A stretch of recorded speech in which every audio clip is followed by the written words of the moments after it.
Hello guys, જય શ્રી કૃષ્ણ. આજે છે સેટરડે અને આજે છે અમારી કિટ્ટી પાર્ટી. પણ મારે થોડા હેલ્થ ઇસ્યુ હતા એટલે મન તો નહોતું મારે કિટ્ટી પાર્ટીમાં જવાનું. પણ હોસ્ટે પણ ફોર્સ કર્યો અને ચિરાગે પણ કીધું કે તું બહાર જઈશ તો થોડી ફ્રેશ થઈશ. તો જીવને ચિરાગ પાસે ઘરે સુડાવી અને હું થવા લાગી કિટ્ટી માટે રેડી.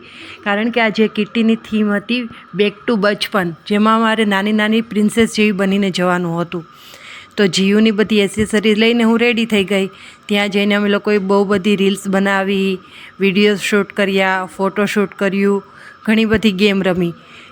અમને તો જાણે અલગ જ દુનિયામાં જતા રહ્યા હતા. ખાલી કપડાં જેવા નહોતા પહેર્યા, પણ અમને પણ એમ લાગ્યું કે અમે પણ નાના બની ગયા છે. આ 2 કલાકમાં અમે અમારું બાળપણ ખૂબ મન ભરીને જીવ્યું. પછી આવ્યો ગેમ રમવાનો વારો. ગેમ આમ તો એમ લાગે કે આવી બોરિંગ ગેમ શું રમવી, પણ જ્યારે અમે રમ્યા ત્યારે એમ લાગ્યું કે અરે વાહ, આમાં પણ બહુ ઇન્ટરેસ્ટિંગ છે.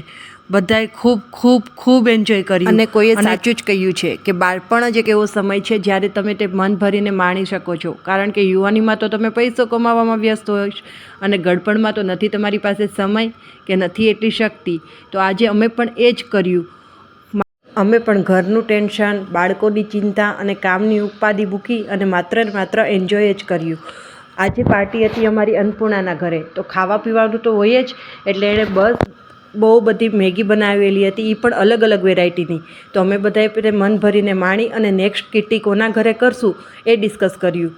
તમે લોકોએ પણ કિટ્ટી કરી છે કે નહીં તો કમેન્ટમાં જરૂર જણાવજો.